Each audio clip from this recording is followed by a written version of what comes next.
दो बार परमेश्वर को हमारे घरों में स्वागत करने के लिए परमेश्वर ने हमको मौका दिया है। इस दुनिया में, इस धरती पे परमेश्वर ने हमको जिंदा रखा है। हमारा इस दुनिया के लिए, इस जीवन के लिए हर एक ज़रूरत परमेश्वर ने अभी तक पूरा किया है। एक क्षण के लिए हमारे आंख को बंद करें और हम प्रार्थना करें कि परमेश्वर आज का इस दिन परमेश्वर आपने बनाया है। परमेश्वर इस दिन का हर एक आशीष आपने ही दिया है। परमेश्वर इस दिन का हर ज़रूरत, मेरा हर ज़रूरत इस दिन के लिए और पूरा हफ्ता के लिए आप जानता है। आपके हाथों में मैं अपने आप को, अपने परिवार को, अपने ज़रूरतों को और ख़ास तौर से मेरे आत्मिक भूख को परमेश्वर, मेरे आत्मिक भूख को परमेश्वर आप बुझा दो। परमेश्वर आज का इस समय परमेश्वर हम प्रार्थना करते हैं। परमेश्वर मेरे जीवन में अगर कोई भी पाप है, पापों के लिए परमेश्वर मैं क्षमा मांगता हूँ, परमेश्वर माफ़ी मांगता हूँ परमेश्वर, और मैं आपके पास आता हूँ परमेश्वर, आपकी हजूरी में परमेश्वर, हालेलुया, आपकी हजूरी में आके परमेश्वर हालेलुया मुझे हालेलुया चंगाई और माफ़ी परमेश्वर हालेलुया मुझे मिल जाता है परमेश्वर। इसलिए मैं धन्यवाद करता हूँ। आज के समय पर परमेश्वर आराधना के दौरान, वचन के दौरान परमेश्वर आप ही मुझसे बात कर सकता है। उसके लिए परमेश्वर मैं अपने आप को समर्पित करता हूँ और मैं प्रार्थना करता हूँ, निवेदन करता हूँ कि परमेश्वर आप मुझसे बात करें। आज के इस समय परमेश्वर, आज ये जो कीमती समय है परमेश्वर, इस कीमती समय में परमेश्वर आपकी उपस्थिति मुझे महसूस करने के लिए मदद कर। अपने आप को समर्पित करते हुए हर एक व्यक्ति जो सुन रहा है परमेश्वर, हर एक व्यक्ति को समर्पित करते हुए हम सब मिलके बोलते हैं आमीन। कुछ गीतों के द्वारा हम परमेश्वर को आराधना करेंगे। इन गीतों के द्वारा जब हम आराधना करेंगे, मैं विनती करूंगा आप भी हमारे साथ साथ परमेश्वर को महिमा करें इन गीतों के द्वारा। Hallelujah, hallelujah, hallelujah. हमें से हर एक व्यक्ति, हर एक भाई बहन परमेश्वर के हाथों में अपने आप को समर्पण करते हुए प्रार्थना करें। प्रभु, पिछले एक हफ्ते की ओर मुड़कर देखिए, प्रभु हमारे लिए भला रहा। हालेलुया। एक समर्पण के साथ आज की इस आराधना को शुरू करते हैं। परमेश्वर के वचन में हम देखते हैं, प्रभु यिर्मयाह से कहता है कि तू एक कुम्हार के घर जा। और जब यिर्मयाह कुम्हार के पास जाता है, वो देखता है कि कुम्हार मिट्टी से बर्तन बनाता है, लेकिन बनाते बनाते वो बर्तन टूटता है। कुम्हार उस मिट्टी को फेंकता नहीं है, वो फिर से उस मिट्टी को लेता है, फिर से उस मिट्टी को सुंदर बनाने लगता है। और उसके बाद परमेश्वर कहता है, जैसे कुम्हार के हाथ में मिट्टी है, वैसे ही मेरे हाथ में तुम हो। हालेलुया। ओ धन्यवाद पिता, धन्यवाद पिता। यीशु को धन्यवाद करें। एक क्षण के लिए अपने आप को परमेश्वर के हाथों में समर्पण करें और कहे, प्रभु जैसे कुम्हार के हाथों में मिट्टी है, वैसे तेरे हाथों में हम अपने आप को समर्पण करते हैं। तू हमें अपने हाथों में ले, तू हमें उठा प्रभु, तू हमें बना तेरी इच्छा के अनुसार। हालेलुया। ओ यीशु तेरी स्तुति हो। हालेलुया।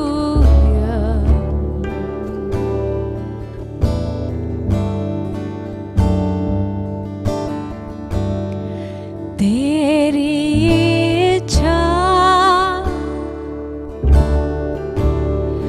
पूरी हो जा, हाथों में तेरे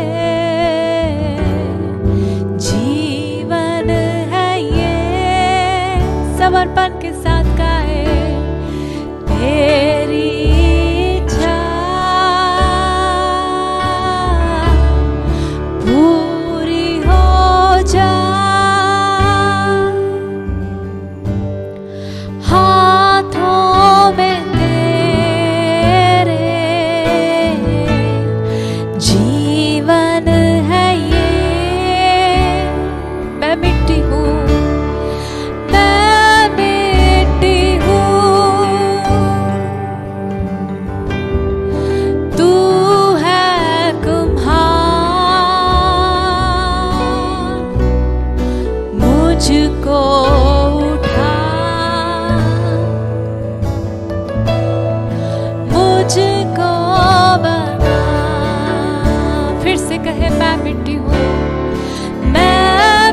उठा, मुझको बना, तेरी इच्छा पूरी हो जाए। प्रभु हम आते हैं हाथों में तेरे, जीवन है ये, मैं मिट्टी हूँ, तू है कुम्हार, मुझको उठा, मुझको बना, मैं मिट्टी हूँ समर्पण के साथ, तू है कुम्हार, मुझको उठा प्रभु, मुझको बना, अपनी मर्जी पर मैं चलती रही, तुझको कभी अपना ना कहा, लेकिन प्रभु आज से मैं तेरे क्रूस को ले लेती हूँ, लेकिन प्रभु आज से मैं तेरे क्रूस को ले लेती हूँ, तेरी इच्छा पूरी हो जाए। हाथों में तेरे, अपने जीवन को, जीवन है ये, मैं मिट्टी हूँ, तू है कुम्हार, मुझको उठा, मुझको बना, मैं मिट्टी हूँ, तू है कुम्हार, मुझको उठा, ओ यस लॉर्ड, मुझको बना। आखिरी बार गाए, मैं मिट्टी हूँ, मैं मिट्टी हूँ, तू है कुम्हार, मुझको उठा, मुझको बना, ओ मुझको उठा। अपनी हर उस परिस्थिति को यीशु के पास लाए, मुझको बना। वैसी अवस्था अपने जीवन में जो टूटी हुई है, मुझको उठा, मुझको बना। ओ यीशुआ, हालेलुया, ओ यीशु मुझको बना, मुझको बना। प्रभु यीशु अपने आपके हाथों में हम अपने आप को समर्पण करते हैं प्रभु। हालेलुया। आज की इस आराधना में प्रभु यीशु तू प्रसन्न हो। हमारे गीतों के द्वारा हमारे मुंह से जो भी शब्द निकलते प्रभु वो तुझे भाए ऐसा हो प्रभु। हालेलुया। हमारे इस जीवन के हर परिस्थिति को प्रभु तेरे हाथों में समर्पण करता। हमें से हर एक व्यक्ति परमेश्वर जो टूटे हुए दिल से आज तेरे पास आए हैं, हम आशा रखते हैं और हम इस बात को पूरे विश्वास करते हैं प्रभु कि तू हमें बनाता है। हालेलुया। एक नए आशा के साथ। ओ यस लॉर्ड। परमेश्वर से कहे प्रभु चाहे मेरे जीवन में कुछ भी अब तक कुछ भी क्यों ना आए, कुछ भी विपरीत परिस्थितियां क्यों ना आए, मैं तुझसे और भी ज्यादा प्यार करूंगा, और भी ज्यादा प्यार करूंगा। अब तक की तरह नहीं प्रभु। हालेलुया। जैसे आंधी तूफान मेरे खिलाफ क्यों ना बढ़े, मैं तुझसे और भी ज्यादा प्यार करूंगा, क्योंकि उसने हमसे इतना ही प्यार किया है भाई और बहनों। ओ प्यार करूंगा मैं और ज्यादा तुझसे, आराधना और गहराई से प्यार करूंगा मैं और ज्यादा तुझसे, आराधना और गहराई से। बोले प्यार करूंगा मैं और ज्यादा तुझसे,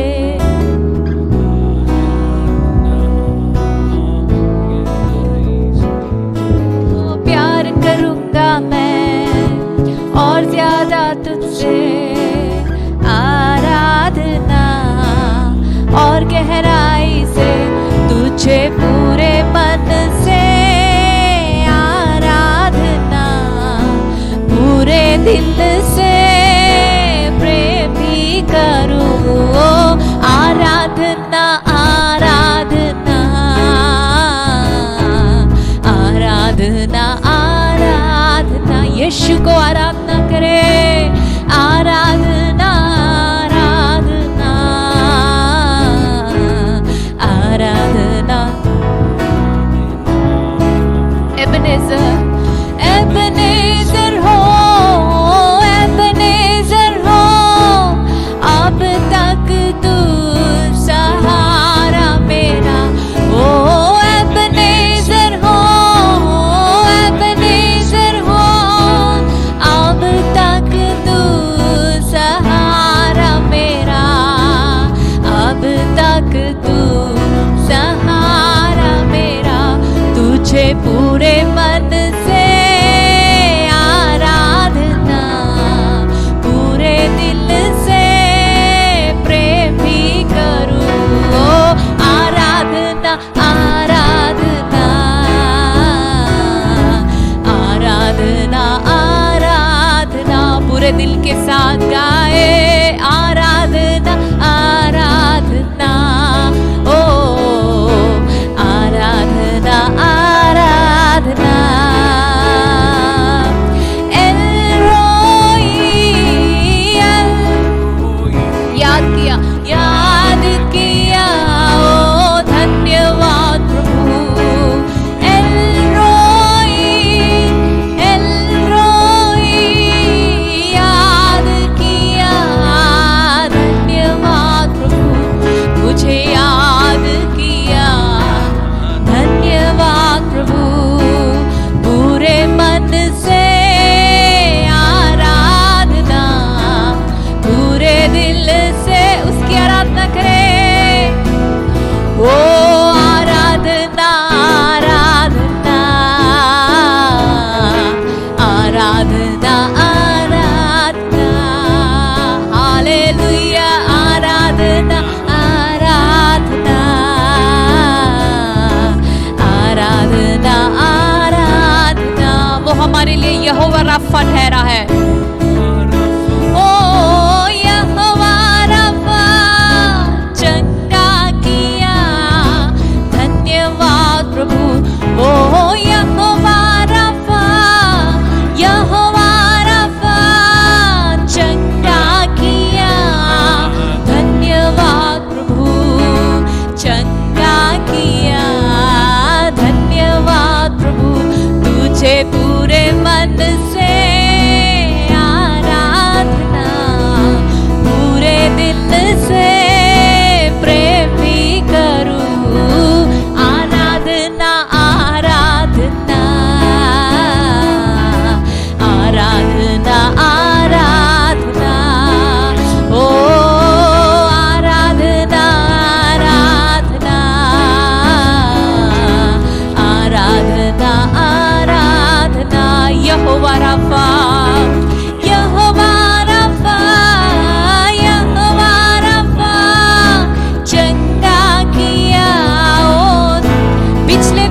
पूरे दिल से गाए आराधना आराधना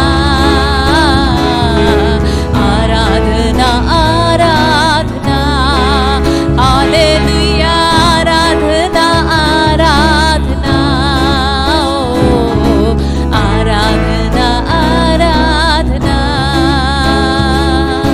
प्यार करूंगा मैं और ज्यादा तुझसे आराधना और गहराई से ओहो प्यार करूंगा मैं और ज्यादा तुझसे आराधना और गहराई से तुझे पूरे मन से आराधना पूरे दिल से प्रेम भी करूं ओ आराधना आराधना ओ आराधना आराधना गाए आराधना आराधना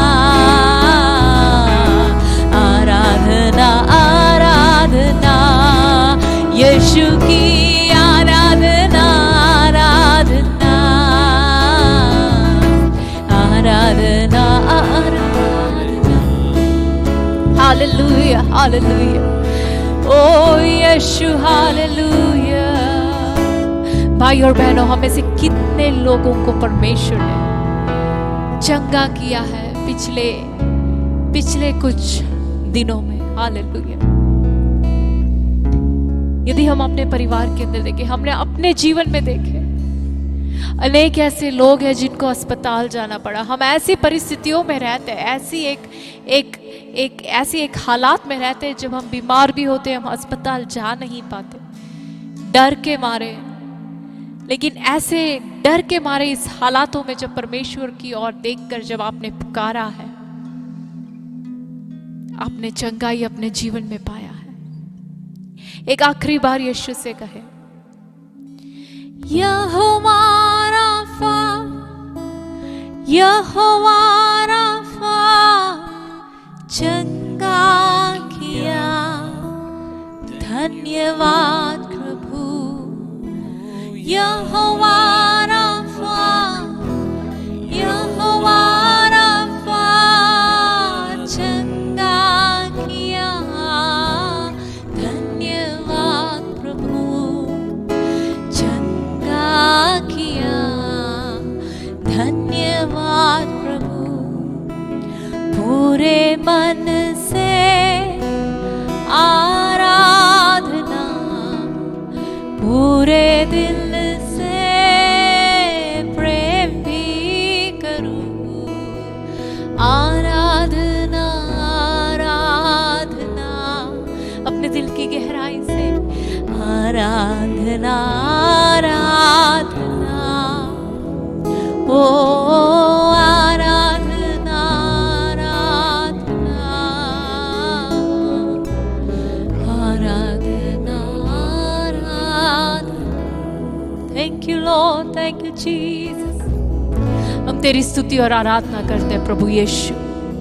आज की सुंदर दिन के लिए तेरा धन्यवाद करते हैं प्रभु यीशु। हालेलुया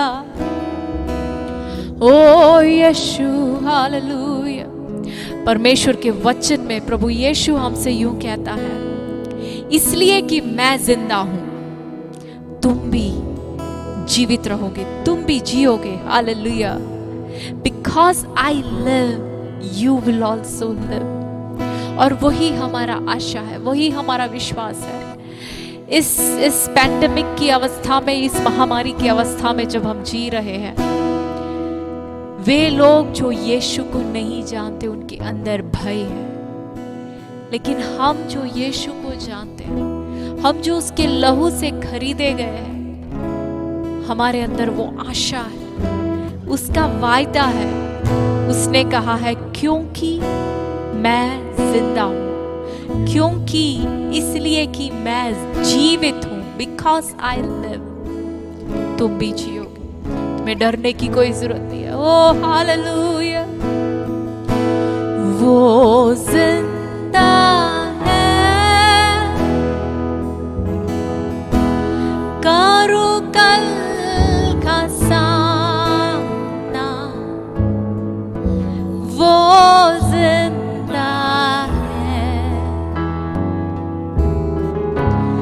डर मिट गया, अब है यकीन मुझको मेरा भविष्य उसके हाथों में सुरक्षित है, वो जिंदा है। एक साथ मिलकर गाए, वो जिंदा करूं कल का सामना, वो जिंदा है। हर डर मिट गया, डर मिट गया, अब है यकीन मुझको मेरा भविष्य उसके हाथों में सुरक्षित है, वो जिंदा है। अब है यकीन मुझको मेरा भविष्य उसके हाथों में सुरक्षित है, वो जिंदा है। अपनी आंखों को खोल कर देखिए, उसके हाथों में, उसके हाथों में सुरक्षित है, वो जिंदा है। अपने भविष्य को यीशु के हाथों में देखे, अब है यकीन मुझको मेरा भविष्य उसके हाथों में सुरक्षित है, वो जिंदा है, वो जिंदा है। करूं कल का सामना विश्वास के साथ, वो जिंदा है। डर मिट गया, हर प्रकार का डर, अब है यकीन मुझको मेरा भविष्य उसके हाथों में सुरक्षित है, वो जिंदा है। अब है यकीन मुझको मेरा भविष्य उसके हाथों में सुरक्षित है, वो जिंदा है। वो कभी झूठ नहीं बोलता, हालेलुया। उसके हर वायदे हाँ कि हाँ है, कभी झूठ नहीं बोलता। अपने भविष्य को, हर वायदे को जो आपने यीशु से पाया है, हर वायदे को जो आपने परमेश्वर से पाया है, जरा विश्वास की आंखों से उसकी ओर देखिए। आपका कल, आपके आने वाला कल, हालेलुया, यीशु के हाथों में सुरक्षित है। ओ तू जिंदा है, अब है यकीन मुझको मेरा भविष्य तेरे हाथों में, तेरे हाथों में सुरक्षित है, तू जिंदा है। आ प्रभु, हमारा विश्वास है तेरे हाथों में सुरक्षित है,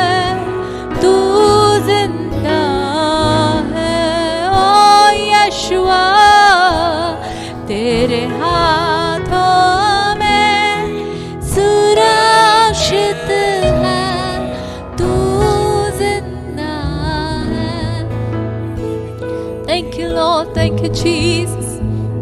धन्यवाद यीशु, हालेलुया, इस विश्वास के लिए प्रभु, इस भरोसे के लिए। Thank you Lord Jesus. Lord we pray प्रभु, हम आपसे प्रार्थना करते हैं हमारे अंदर प्रभु इस विश्वास जो है वो बढ़ता जाए प्रभु, हालेलुया। हमारे नैया में, हमारे नाव में प्रभु यीशु तू है।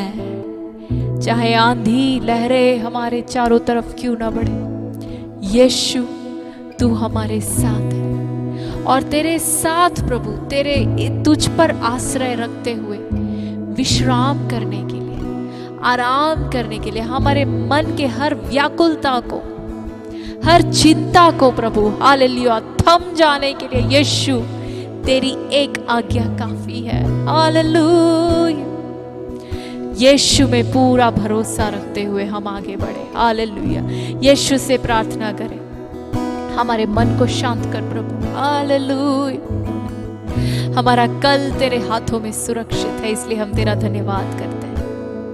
आगे के समय को प्रभु हम तेरे हाथों में समर्पण करते हैं। तू हमसे बात कर, तेरे वचन से पवित्र आत्मा तू हमसे बात कर, हमें तेरे काम के लिए तैयार कर प्रभु यीशु। यीशु के नाम में हम मांगते हैं, आमीन, आमीन। Jesus looked at them and said to them, with men this is impossible, but with God all things are possible. Matthew 19:26. Matthew chapter 18 verses 20. When 2 or 3 gather in my name, I will be with them. Matthew chapter 18 verses 20. Matthew chapter 12 verses 50. Jesus said, whoever does the will of my Father in heaven is my brother and sister and mother. Matthew chapter 12 verses 50. Then Jesus said, I thank you, Father, the Lord of heaven and earth.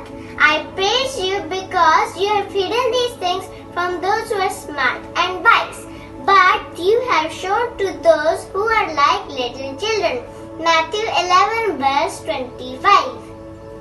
यहोवा, मैं अपने मन को तेरी ओर उठाता हूँ। वजन संहिता 25 का 1. These people honor me with their lips, but their heart is far away from me. Matthew 15 verse 8. Matthew 18 verse 4. Whoever then humbles himself as his child, he is the greatest in the kingdom of heaven. Good people bring out good things from their good treasure, but evil people bring out evil things from their evil treasure. Matthew 12:35. धन्यवाद बच्चे उन आयतों के लिए। इस पूरा महीने हमारे बच्चे मत्ती 11 अध्याय से 20वें अध्याय तक, इनमें से कुछ आयतें वो लोग मेमोराइज करके रिसाइट कर रहे हैं हम सब के लिए। इन बच्चों के लिए मैं धन्यवाद कहना चाहता हूँ, और ख़ास तौर से अपने उनकी माता पिताओं के लिए मैं धन्यवाद कहना चाहता हूँ। इस पूरा महीना अगर आपके बच्चे अभी तक नहीं कर रहे, मैं विनती करूँगा आप अपने बच्चों को बताइए मत्ती 11 अध्याय से 20वें अध्याय तक कोई भी आयत उनको सिखा दो जो उनके लिए फ़ायदा के कारण बन जाएंगे, और वो आशीषित पाएंगे और आप भी आशीष पाएंगे इसके द्वारा। आज की वचन की मनन के लिए हम फिलिपियों की पुस्तक उसका 3 अध्याय उसका 10वीं और 11वीं आयत की ओर हम जाएंगे। फिलिपियों 3 अध्याय की 10 और 11, वहाँ पे ऐसे लिखा है, ताकि मैं उसके और उसके मृत्युंजय की सामर्थ्य को और उसके साथ दुखों में सहभागी होने की मम्र को जानूं और उसकी मृत्यु की समानता को प्राप्त करूं, कि मैं किसी भी रीति से मरे हुओं में से जी उठने की पद तक पहुंचूं। एक क्षण के लिए हमारे अंक को बंद करें, हम प्रार्थना करें। सर्वशक्तिमान पिता परमेश्वर, आज की वचन के द्वारा परमेश्वर आप हमसे बात करें। वचन परमेश्वर हमसे बात करने के लिए हम अपने आप को समर्पित करें। परमेश्वर मेरे जीवनों में जो कुछ भी परमेश्वर आज आप बात करना चाहते हो उसके लिए परमेश्वर हम अपने आप को समर्पित करते हो, और हम प्रार्थना करते हैं हर एक डिस्ट्रैक्शन जो हम से परमेश्वर की वचन से दूर करेंगे, हर एक डिस्ट्रैक्शन को परमेश्वर यीशु मसीह के नाम से हम दूर करता है। यीशु मसीह के नाम से मांगते सुनो, ग्रहण कर, आमीन, इस आयत में जब हम देखते हैं, हम ये बात देखते हैं कि पौलुस यहाँ पे कहते हैं कि परमेश्वर को मैं और अधिक तरीके से मैं जानना चाहता हूँ, अधिक तरीके से, खास तौर से मैं परमेश्वर को जानना चाहता हूँ। और वो खास तौर से जानने के लिए वो कहते हैं कि दो बात मुझे बहुत ज़रूरी है। एक बात वो कहते हैं कि मृत्युंजय की सामर्थ्य को जानना है, और दूसरा बात वो कहते हैं कि परमेश्वर की और उनके साथ दुखों में सहभागी होना चाहिए। तो पौलुस कहते हैं कि ये दो बात परमेश्वर को खास जानने के लिए एक बहुत बड़ा ज़रूरत है। परमेश्वर को खास जानने के लिए ये दो बात मुझे करना पड़ेगा। परमेश्वर का सामर्थ्य को महसूस करना, परमेश्वर का जो मृत्युंजय की जो सामर्थ्य है वो महसूस करे, और साथ ही साथ उनका दुखों में मुझे सहभागी होना चाहिए, वो भी बहुत ज़रूरी है। तो ये दो बात पौलुस जब कहते हैं, ये हमारे लिए भी ये खास बात है, क्योंकि हम में से हर एक व्यक्ति प्रार्थना भी यही प्रार्थना करता है कि परमेश्वर आपके पास आना चाहता हूँ, आपसे और करीब में आना चाहता हूँ, परमेश्वर आपके बिल्कुल खास में महसूस करना चाहता हूँ। लेकिन जब हम ये आयत पढ़ते हैं, इन दो बातों को जब हम पढ़ते हैं, इन दो बातों से हमें एक बात समझ में आता है, परमेश्वर के पास आना आसान नहीं है। परमेश्वर के पास आना आसान नहीं है, परमेश्वर का खास बनना आसान नहीं है। परमेश्वर को जानना, इसके लिए एक बहुत बड़ा कीमत चुकाना पड़ता है। ये बहुत ज़रूरी है। परमेश्वर को जानना के लिए हमें, परमेश्वर के पास आने के लिए हमें बहुत एक इच्छा रखना चाहिए। वो जब हम वहाँ पे लिखा है मृत्युंजय की सामर्थ्य को हमको समझना है, ये कैसे समझ सकते हैं, परमेश्वर के पास किस तरीके से हम आ सकते हैं। उसकी तीसरी अध्याय, वही अध्याय की 34 से लेके जब हम पढ़े, वहाँ पे पौलुस कहते हैं कि उनकी अपने खासियत कुछ कहते हैं। पौलुस कहते हैं कि वो 4 आयत से, पर मैं तो शरीर पर भी भरोसा रख सकता हूँ, यदि किसी और को शरीर पर भरोसा रखने के विचार हो तो मैं उससे भी बढ़कर रख सकता हूँ। 8वें दिन मेरा खतना हुआ, इज़राइल के वंश और बिन्यामीन के गोत्र का हूँ, इब्रानियों का इब्रानी, व्यवस्था के विषय में यदि कहो तो फरीसी हूँ, उत्साह के विषय में यदि कहो तो कलीसिया को सताने वाला, और व्यवस्था की धार्मिकता के विषय में यदि कहो तो निर्दोष था। फिर वो उसकी 7वीं आयत में वो कहते हैं, परंतु जो बातें मेरे लिए लाभ की थी, उन्हीं को मैं ने मसीह के कारण हानि समझ लिया है। परमेश्वर वहाँ पे पौलुस कहते हैं, देखो जो मेरे लिए लाभ के समान है। और वो 4 से 6वीं आयत तक हमने देखा कि किस विषय, अगर इस दुनिया के तौर से अगर हम देखें, किस विषय हम सामर्थ्य की तौर से या एक लाभ की तौर से हम देख सकता है। पौलुस वहाँ पे कहते हैं, देखो मैं अगर धार्मिकता की रीति से अगर देखना है तो फिर मैं एक बहुत धार्मिक व्यक्ति हूँ, अगर व्यवस्था की रीति से देखना है तो मैं एक फरीसी हूँ, अगर उत्साह के विषय में देखना है तो मैं तो कलीसिया को सताने वाला हूँ। मतलब वो कहते हैं कि देखो इस दुनिया के तौर से अगर देखना है तो, इस शरीर के तौर से अगर देखना है तो बहुत कुछ घमंड करने के लिए, बहुत कुछ मेरे लाभ के लिए मैं कह सकता हूँ। इस दुनिया में लाभ यानी सामर्थ या शक्ति के रूप में या शक्ति की चिन्ह अगर हम सोचें तो बहुत सारे चिन्ह हम देख सकता है। इस दुनिया में धन एक सामर्थ का एक चिन्ह है, गाड़ी या बाहर रहना का, हम जर्मनी में रह रहे, हम अमेरिका में रह रहे, हम वहाँ पे रह रहे, ऐसे करके कह के हम अलग अलग देशों के बारे में हम कह सकते हैं, मैं वह पे रहता हूँ, मैं इस भाषा में मैं बात कर सकता हूँ, मैं इतना पढ़ाई मैंने किया है, मैं इतना तनख्वाह लेता हूँ, ऐसे कह के इस दुनिया के तौर से अगर हम देखें बहुत सारे विषयों को बड़ा करके हम कह सकते हैं कि ये मेरा सामर्थ, इन विषयों में मैं घमंड करता हूँ, इन विषयों को मैं अपना लाभ समझता हूँ। लेकिन पौलुस कहते हैं जिन विषयों को मैं लाभ या शरीर की तौर से मैं लाभ समझ सकता हूँ, उन विषयों के बारे में मैं कहता हूँ कि ये सब कुछ मसीह के लिए, मसीह के कारण हानि समझ लेता हूँ। इन सारे विषयों को मैं एक हानि की रीति से मैं समझ लेता हूँ। हम इस दुनिया में रहते हैं, कई बार हम यीशु मसीह के पास, हम दुनिया जो कहते हैं लाभ है, उन विषयों को लेके हम परमेश्वर के पास आता है। हम कहते हैं कि परमेश्वर मुझे गाड़ी चाहिए। दुनिया कहते हैं अगर आपके पास गाड़ी है तो आप बड़ा अमीर व्यक्ति है, तो आपके लिए लाभ होगा। तो हम परमेश्वर के पास आके मांगते हैं, परमेश्वर मुझे गाड़ी चाहिए। अगर इस दुनिया के तौर से अगर हम देखें, वो कहते हैं कि अपना घर किराए पे नहीं, अपना घर हो गया तो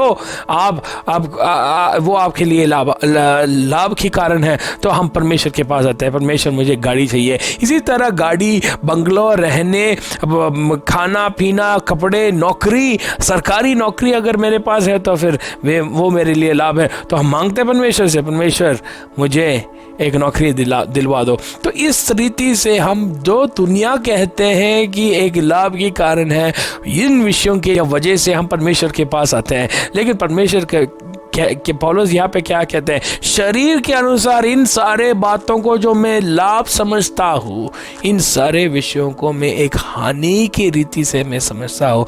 मैं बिल्कुल मेरे लाभ के लिए नहीं है। परमेश्वर के करीब आने के लिए ये बहुत बहुमूल्य, एक बहुत बड़ी बात है कि परमेश्वर के सामने इन सारे बातों को लेके जब हम लाभ, दुनिया जो कहते हैं लाभ है, वो उन सारे बातों को परमेश्वर की खोज में हमको हानि समझना चाहिए। क्योंकि देखो, आप जानते हैं एक बहुत अमीर व्यक्ति यीशु मसीह के पास आते हैं, एक बहुत अमीर व्यक्ति यीशु मसीह के पास आते हैं, परमेश्वर यीशु मसीह से प्रार्थना कर पूछते हैं, परमेश्वर मुझे अनंत जीवन पाने के लिए मैं क्या करूं। मतलब ये सवाल में ही उनको पता है कि परमेश्वर मैंने सब कुछ किया, अभी आप बताओ मैं क्या करूं। तो परमेश्वर ने, यीशु मसीह ने कहा कि आपको आज्ञा को पालन करना है, जिस तरह ये आज्ञा है वो आज्ञा है, ऐसे आज्ञा को भी इस व्यक्ति को, इस अमीर व्यक्ति को कहा। तो इस अमीर व्यक्ति ने घमंड के साथ कहा, परमेश्वर ने ये सब कुछ मैंने कर लिया, मैंने हो गया, ये सब कुछ मैंने किया है। तो परमेश्वर ने कहा एक चीज आपको और करना है, आपका सारा धन बेचकर गरीब लोगों को या जिनको जरूरत है, जरूरतमंद लोगों को आपको देना है।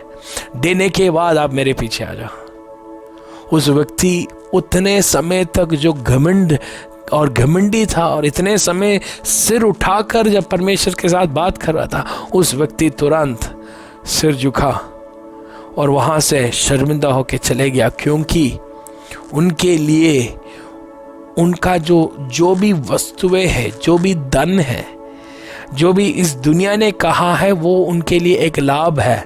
उन सारे विषय उनको पकड़ कर रखा है। हमें मैं ये नहीं कह रहा हूँ कि धन बुरा है या हमें अमीर होना अच्छा नहीं है, या हमें हर वक्त गरीबी में रहना है, ऐसे कुछ भी नहीं कह रहा हूँ। लेकिन सवाल ये है, देखिए इस दुनिया में परमेश्वर इस दुनिया के लिए, इस दुनिया में रहने के लिए, इस दुनिया की हर ज़रूरतों को पूरा करने के लिए बहुत कुछ हमको दिया है।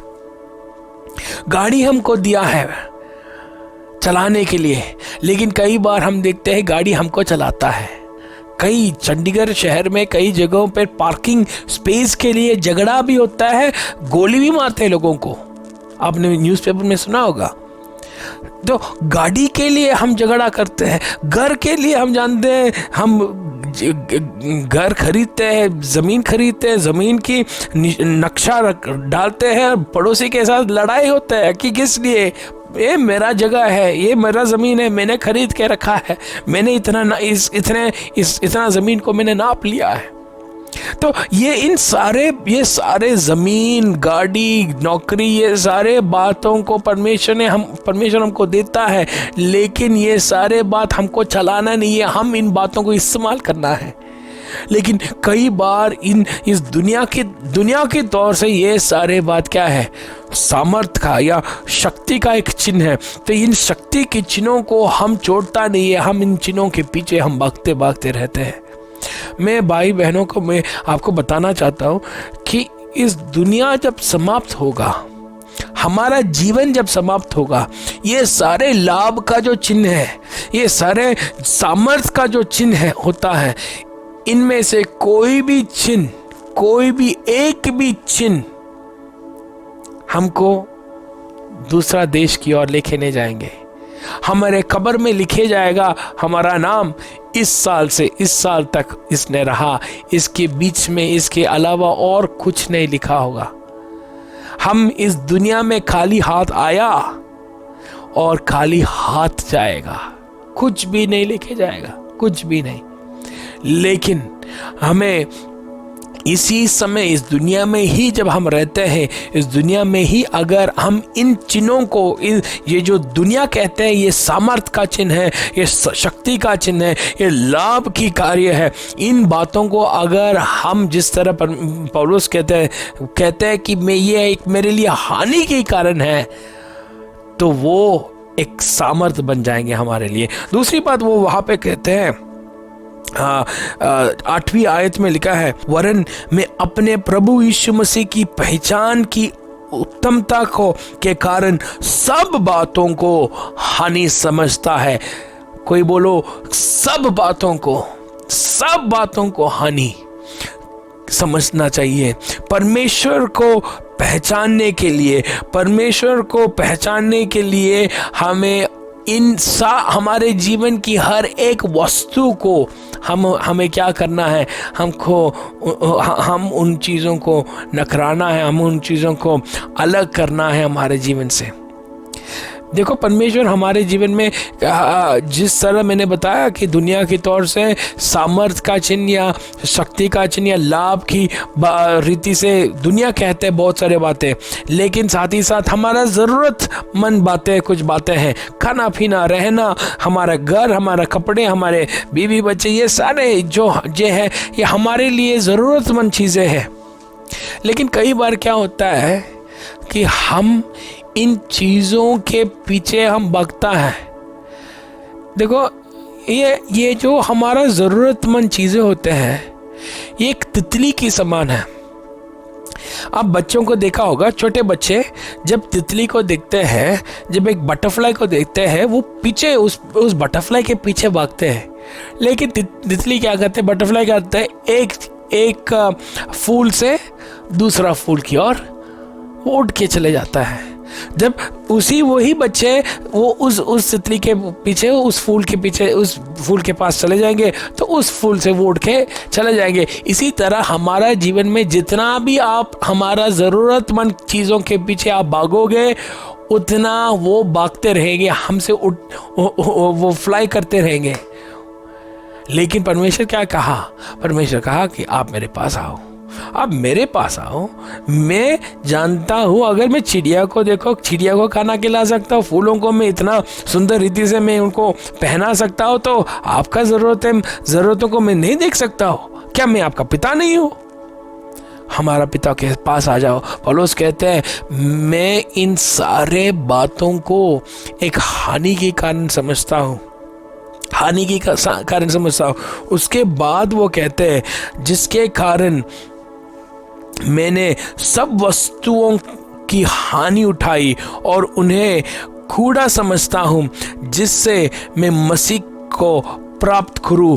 मतलब वो अब कहते हैं कि देखो मैं सिर्फ ऐसे नहीं, मैं इन सब वस्तुओं को हानि समझता हूँ और मेरे जीवन में मुझे हानि उठाना भी पड़ा, मुझे संघर्ष करना पड़ा बहुत सारे बात।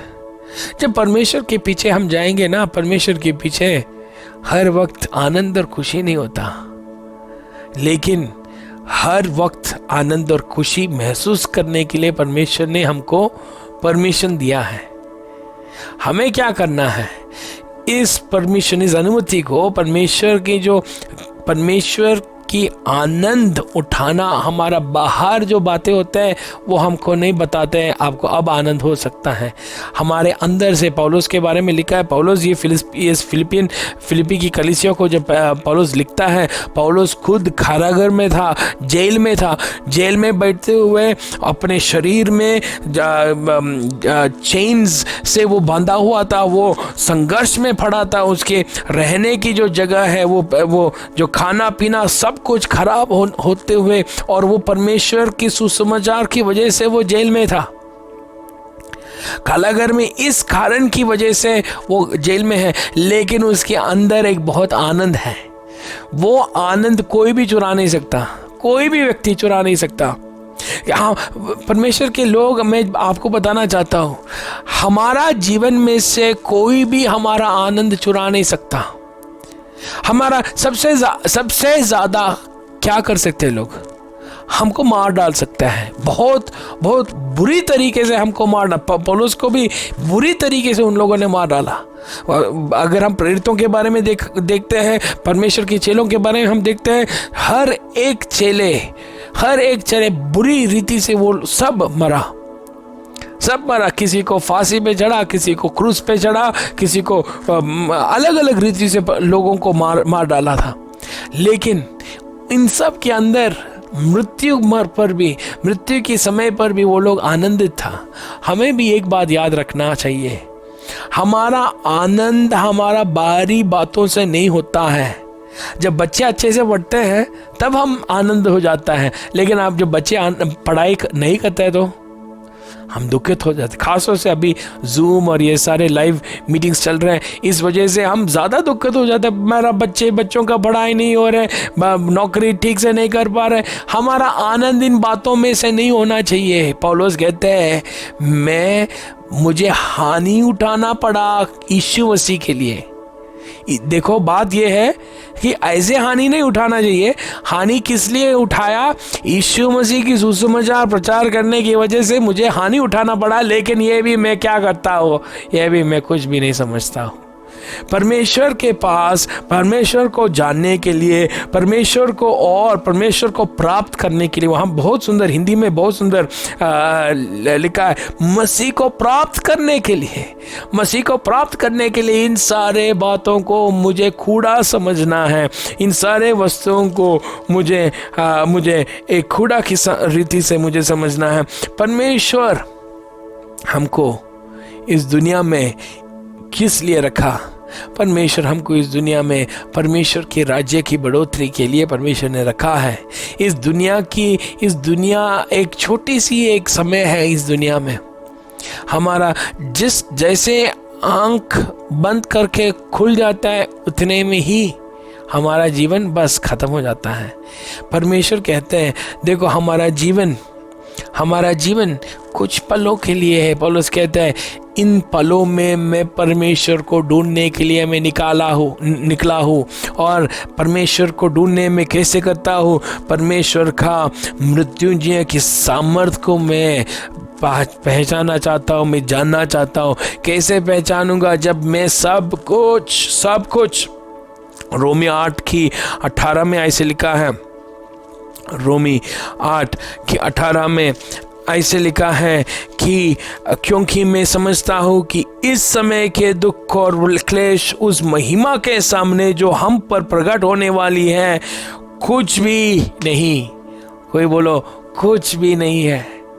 इन सारे बात, ये सारे क्लेश, ये सारे दुख और ये सारे क्लेश परमेश्वर के महिमा के सामने, ये बहुत ज़रूरी बात है।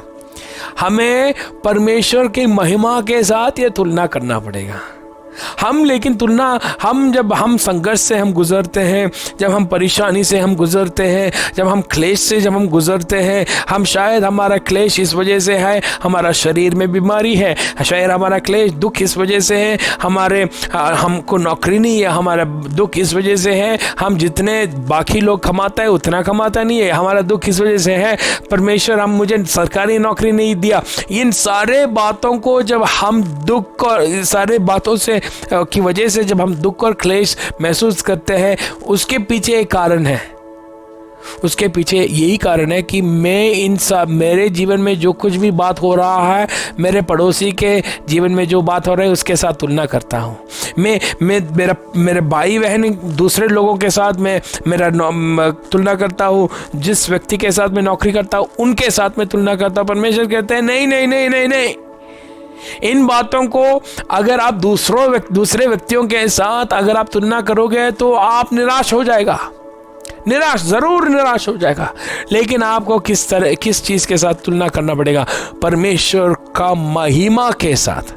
परमेश्वर के महिमा के साथ जब आप तुलना करोगे, भाई बहनों को मैं आपको बताना चाहता हूँ, जो महिमा प्रकट होने वाला है, जो महिमा प्रकट होने वाला है, उस महिमा को अगर आप देखोगे तो वो कुछ भी नहीं है, कुछ भी नहीं है। परमेश्वर का महिमा, परमेश्वर का रिजरेक्शन पावर जो है, उसके साथ जब हमारा इस दुनिया के जो क्लेश अगर हम तुलना करें तो हम समझ में आ जाएगा, ये जो क्लेश, ये जो दुख, ये जो परेशानी, ये जो समस्या जो मुझे जेल करना पड़ रहा है, ये कुछ भी नहीं है। पौलुस कहता है, मैं वो फिलिपियों 3:10 में, मैं मृत्युंजय की सामर्थ्य में पहचाना चाहता हूँ, मैं जानना चाहता हूँ वो कैसे हो सकता है। यीशु मसीह समय वचन के अनुसार और समय के अनुसार यीशु मसीह को मरना था, मरने के बाद उसको दफनाया गया। तीन दिन तक, जिस समय तक उनको रखना था, 3 दिन तक उसको उस कब्र में डाला, लेकिन तीसरा दिन परमेश्वर की वचन में लिखा है और इतिहास हमको ये बात बताता है कि वो मुर्दों में से जी उठा। उस समय का जो दुनिया का जो सामर्थ है, सबसे महान सामर्थ जो रोमीय साम्राज्य है, वो साम्राज्य को भी परमेश्वर का पुनरुत्थान के खिलाफ कुछ भी नहीं कर पाया। उन्होंने कोशिश किया, पत्थर डाला, उन्होंने अपना सील डाला और उन्होंने कहा हमारा साम्राज्य के सामर्थ है हम डाल रहा है और हम कहते हैं इस खबर कोई भी खोल नहीं सकता। परमेश्वर ने उनका सामर्थ को तोड़ दिया। बिल्कुल एक गार्बेज या कूड़ा की तरह से, बिल्कुल एक कागज की तौर से उसने पत्थर हटाया, वो सील उसने तोड़ दिया। उसका मतलब ये है कि आज हमारा जीवन में, चाहे हमारा जीवन के खिलाफ कोई भी कुछ भी लिखे, कोई भी कुछ भी बोले, अगर हम परमेश्वर का सामर्थ, जो पुनरुत्थान का सामर्थ अगर हम समझ आ जाए तो हमारा जीवन में इस दुनिया की सारे जो वस्तुएं, सारे जो बातें हैं, हमारा जीवन के खिलाफ कुछ भी नहीं कर पाएगा। हालेलुया। दूसरी बात यह है, परमेश्वर का पुनरुत्थान की बात के बारे में अगर हम सोचें, ये है कि परमेश्वर का पुनरुत्थान सिर्फ हमारा आने वाले कल के लिए नहीं है, मृत्यु के बाद जो जीवन है उसके बारे के लिए नहीं है। परमेश्वर का पुनरुत्थान हमको एक बात दिखाता है, यीशु मसीह कहते हैं, मैं मृत्यु के ऊपर मैंने जय हासिल किया, मृत्यु के ऊपर, नरक के ऊपर मैंने जय हासिल किया। किस लिए? ताकि आप इस दुनिया में सामर्थ्य जीवन बिता सके। हम जब इस दुनिया में, हमको परमेश्वर ने रखा है, आपको पता है कि हमारा जीवन एक आलस्य जीवन होना नहीं चाहिए। हमारा जीवन एक डिफीटेड या पराजय से भरा हुआ एक जीवन नहीं होना चाहिए। हमारा जीवन किस तरीके से होना चाहिए? हमारा जीवन एक जयवंत जीवन होना चाहिए। परमेश्वर ने हमको जय के लिए इस दुनिया में रखा है। किस चीज के ऊपर हमको जय प्राप्त करना है? हम हर एक पाप के ऊपर हमको जय प्राप्त करना है। देखो, पाप का मतलब ये नहीं है, हम दुनिया की तौर से अगर हम देखें पाप, वो आप दुनिया कोई व्यक्ति को पूछे पाप क्या है, वो कहेंगे अगर आप किसी का हत्या करोगे, किसी की सामान को चोरी करोगे, अगर हम ये एक्सीडेंट या गाड़ी चलाते वक्त किसी का एक्सीडेंट करते हैं, तो ये सारे पाप है। लेकिन परमेश्वर कहते हैं पाप क्या है? परमेश्वर का दिल को दुख पहुंचाने वाले कोई भी चीज, कोई भी वस्तु जो है, वो परमेश्वर के लिए पाप है। उसका मतलब ये है, आप में से कुछ लोगों को परमेश्वर कहेंगे चंडीगढ़ छोड़ के वहां जाओ, सबको नहीं बताएंगे। परमेश्वर मुझे कहेंगे आप चंडीगढ़ आ जाओ। अगर मैं नहीं गया तो वो मेरे लिए, वो परमेश्वर के खिलाफ मैं पाप कर रहा हूँ। कुछ व्यक्तियों के परमेश्वर कहते हैं आप चंडीगढ़ छोड़ के जाना है, अगर आप छोड़ के नहीं जाओगे तो वो परमेश्वर के खिलाफ आप पाप कर रहा हो। मतलब परमेश्वर हर एक व्यक्ति को कुछ बातें बताया है। कुछ लोगों को परमेश्वर ने बताया कि आपको इस व्यक्ति के साथ जो रिश्ता है वो बिल्कुल छोड़ना है। ये बात नहीं है कि उस व्यक्ति के साथ कुछ गलती है, वो ऐसे है वैसे, कुछ नहीं। परमेश्वर कुछ नहीं बोलता है, बस बोलता है बस उनके साथ जो रिश्ता है तोड़ दो बस। लेकिन हम कहते हैं परमेश्वर क्यों ऐसे किया, मतलब उसने क्या किया, ऐसे कौन सा गलती किया। परमेश्वर से 1000 सवाल हम पूछते हैं, जब परमेश्वर एक सवाल बोलते हैं तो परमेश्वर कहते हैं ये पाप है। परमेश्वर अगर आपको एक प्रत्येक रीति से एक नियोजन दिया है, परमेश्वर आपको कुछ बताया है, स्पेशली पाप के लिए, पाप जो हम करता है उसके लिए हमको परमेश्वर के साथ हमको जवाब देना पड़ेगा। परमेश्वर हमको सामर्थ देना चाहते हैं, और ये सामर्थ जब हम परमेश्वर को जानेंगे तब हम इस सामर्थ को और अधिक तरीके से हम इस पुनरुत्थान का जो सामर्थ है हम हमारे पापों के खिलाफ हम इस्तेमाल कर सकता है। इस दुनिया में हमें जीने के लिए परमेश्वर ने हमें पुनरुत्थान का सामर्थ दिया है। दूसरी बात ये परमेश्वर वहाँ पे लिखा है, और उसके साथ दुखों में सहभागी होने के कोई मर्म को जानो। परमेश्वर ने हमको इस दुनिया में दुख दिया है। ये बात हर एक व्यक्ति को समझना चाहिए।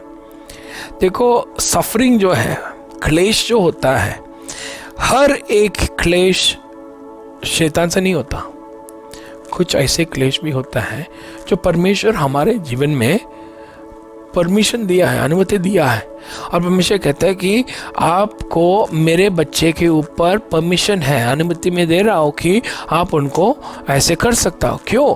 क्योंकि परमेश्वर चाहता है जब सोना आग के अंदर से जब वो गुजरता है तभी वो सोना और चमकना शुरू करता है, तभी उस सोने से जितना भी गंध है उस सोने से वो गंध निकलता है। परमेश्वर ये नहीं चाहता है कि हम एक बिल्कुल आलस जीवन इस दुनिया में बिताए। हमारा जीवन में, एक मसीह के जीवन में जब क्लेश आता है, क्लेश अलग अलग रीति से आ सकता है। कई बार लोग कहते हैं कि जो लोग बार बार बीमार होता है उसके पीछे परमेश्वर उनको इसके पीछे वो उसने कुछ पाप किया, इस वजह से उनके जीवन में ये सारे हो रहा है। कुछ लोग कहते हैं कि उनके जीवन में उसने ऐसे किया, इस वजह से उनके जीवन में ये हो रहा है। मतलब लोग कहते हैं, लोग हमारे जीवन में जब हम क्लेश से गुजरता है, लोग कहेंगे ये उनके जीवन में उसने कुछ काम किया है इसकी वजह से। लेकिन कई बार हम जानते हैं कि मैंने कुछ नहीं किया। यूब के बारे में लिखा है, यूब ने उनके जीवन में बहुत ज़्यादा क्लेश उन्होंने महसूस किया, और जब अपनी बीवी ये देखा, उनका बीवी ने कहा कि आप इतना क्लेश सह के आप परमेश्वर को स्तुति करें, आप परमेश्वर का श्राप करके आप मर जाओ। और उनके दोस्त लोग आते हैं, दोस्त आके उनको मिलने के लिए आते हैं, और उनको देखकर, उनका हालत को देखकर, सोचिए वहाँ पे यूब की पुस्तक आप पढ़ना, वहाँ पे लिखा है उनको देखकर 7 दिन तक उनके मुंह से एक भी शब्द नहीं निकला। इतना दुखी हुआ उनका क्लेश, यूब का क्लेश को देखकर। भाई बहनों को मैं आपको बताना चाहता हूँ, कई बार हमारे जीवन की क्लेश को देखकर दूसरे लोग हैरान हो जाएगा। दूसरे लोग कहेंगे कि इनके जीवन में इतना क्लेश, इतना परेशानी क्यों आ रहा है। वो लोग सोचेंगे कि परमेश्वर हमारा खिलाफ है। नहीं, अगर हम जानते हैं कि हम परमेश्वर के खिलाफ नहीं है, हमें याद रखना है, फिर परमेश्वर आप मुझे क्या सिखाना चाहता हूँ। परमेश्वर कई लोगों को क्लेश में से गुजरने के लिए इसलिए जाने देता हो क्योंकि परमेश्वर उनके करीब लेके आना चाहता, करीब लेके आना चाहता हूँ।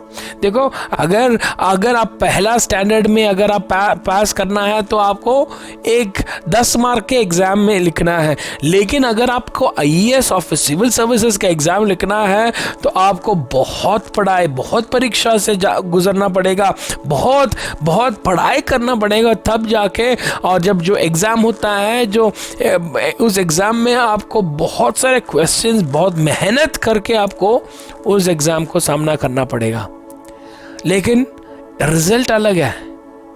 एक एग्जाम में आपको क्या मिलेगा? पहला स्टैंडर्ड का ग्रेजुएशन मिलेगा, पहला स्टैंडर्ड से दूसरा स्टैंडर्ड से आप जा सकते हैं। लेकिन IAS एग्जाम या सिविल एग्जाम जब आप लिखोगे तो आपको एक पोजीशन मिलता है। लेकिन हम जब क्लेश में से जब हम गुजरता है, हमें याद रखना है ये सिविल और IAS एग्ज़ाम या सिविल एग्ज़ाम्स की तरह हम तुलना नहीं कर सकते, क्योंकि ये जो महिमा है जो परमेश्वर हमारे जीवन में दिखाने वाला है, इस महिमा को हम किसी वस्तु, किसी व्यक्ति, किसी भी आनंद, इस दुनिया की किसी आनंद के साथ हम तुलना नहीं कर सकता।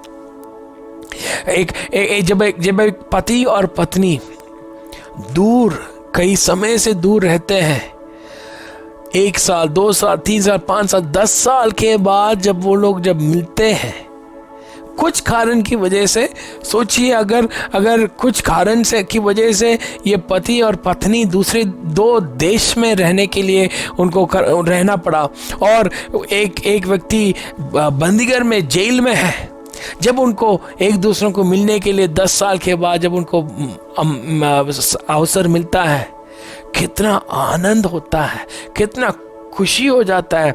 और इन 10 सालों में सोचिए, जिस व्यक्ति ये जो पति है जो जेल में बैठा है, वो कहते हैं कि मैं हर दिन में इंतज़ार कर रहा हूँ मेरे पत्नी के पास जाने के लिए, मेरे पत्नी के पास जाने के, और ये पत्नी भी सोचता हो मैं हर दिन इंतज़ार कर रहा हूँ मेरे पति के पास जाना, मेरे पति। और ये जो इंतज़ार और जो परमेश्वर अपना पति या पत्नी के पास जाने का जो इच्छा है, जब वो पूरा हो जाता है, सोचो उनका जीवन में कितना आनंद होगा, कितना आनंद होगा।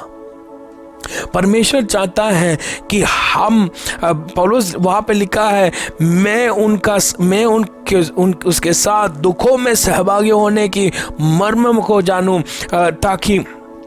ताकि उसकी मृत्यु की समानता को प्राप्त करूं, मैं किसी भी रीति से मेरे हुओं में से जी उठने की पद तक पहुंचे। परमेश्वर के पास जाना एक बहुत बड़ा इच्छा हमारे अंदर होना चाहिए। जब हम ये इच्छा हमारे अंदर रखेंगे ना, जब हम इस इच्छा को हम अंदर रखेंगे, आखिर समय पे जब हम यीशु मसीह को मिलेगा, वो आनंद कुछ और होगा, वो आनंद कुछ और होगा। कई लोग कहते हैं मैं यीशु मसीह मतलब स्वर्ग के लिए, मैं यीशु मसीह को मैं स्वर्ग में जाके मैं देखूंगा। लेकिन मैं परमेश्वर कहते हैं इस दुनिया में भी आप उनको महसूस कर सकता है, आप इस दुनिया में भी परमेश्वर यीशु मसीह को महसूस कर सकते हैं। मैं जिस तरह से मैंने उदाहरण दिया, पति और पत्नी 10 साल से अलग है, लेकिन इस 10 साल में हर दिन सोचिए, अगर हर दिन वो लोग चिट्ठी एक दूसरों को भेजता है, हर दिन चिट्ठी आते ही दोनों खोलते हैं, आनंद होके वो लोग खुश होके वो चिट्ठी पढ़ते हैं, और वो अपने पति या पत्नी के लिए वो इंतज़ार करेंगे, और ज़्यादा और अधिक प्यार बढ़ेगा उनके मन में। इसी तरह हमारे हाथ में परमेश्वर का वचन दिया है, और कई बार हमको क्लेश से जब हमको गुजरना पड़ता है, तब हमको याद रखना है कि परमेश्वर जल्दी आने वाला है और उनके आगमन तक मैं इंतज़ार कर रहा हूँ। और जिस दिन वो आएगा, मेरा ये जितना भी मैं क्लेश मैंने इस दुनिया में महसूस किया, ये सारे क्लेश उस महिमा के सामने कुछ भी मैं तुलना नहीं कर सकता हूँ। वो महिमा मेरे लिए बहुत है। वो महिमा के सामने मेरा आज का दुख, आज का जो क्लेश, आज का जो परेशानी, मैं कुछ भी समझता नहीं हूँ। मैं परमेश्वर की महिमा के लिए मैं इंतज़ार कर रहा हूँ। एक क्षण के लिए हमारे आंखों को बंद करें, हम प्रार्थना करें। हालेलुया। परमेश्वर का सामर्थ, पुनरुत्थान का सामर्थ और इस दुनिया का क्लेश, ये दोनों जब एक साथ चलता है, तब परमेश्वर को हम जानने के लिए हम जान सकेंगे। अगर हमारे जीवन में, अगर हमने पुनरुत्थान का सामर्थ अभी तक महसूस नहीं किया, खास तौर से अगर हमारे जीवन में पाप को सामना करते वक्त अभी तक हमने पाप के ऊपर जय हासिल नहीं किया, प्रार्थना करें, परमेश्वर मुझे सामर्थ दे, मुझे सामर्थ दे, पाप से जय पाने के लिए मुझे सामर्थ दे।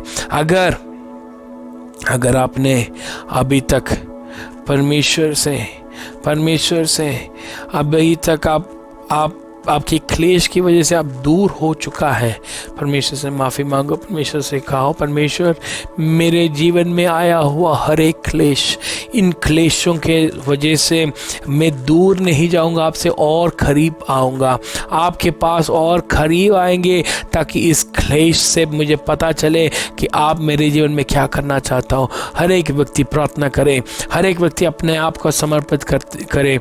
मैं आपके लिए मैं प्रार्थना करना चाहता हूँ। पिता परमेश्वर, हर एक व्यक्ति को आपके हाथ में समर्पित करते, प्रार्थना करते कि आप उनको आप उन लोगों को उनको छू परमेश्वर। उनके जीवन में जो सामर्थ की ज़रूरत है, जहाँ सामर्थ की ज़रूरत है, सामर्थ है। और परमेश्वर हम प्रार्थना करते हैं, जहाँ परमेश्वर आपके परमेश्वर इच्छा पूरा होना है, परमेश्वर जहाँ क्लेश होता है और क्लेश की वजह द्वारा आपके करीब आना है, परमेश्वर वहाँ पे आप उनको उनके जीवन में कार्य करने के लिए हम दुआ करता हूँ। साथ ही साथ हम प्रार्थना करते हैं, परमेश्वर हम में से हर एक व्यक्ति इस समय पे, हमें से हर एक व्यक्ति आपके करीब आने के लिए हमें मदद कर।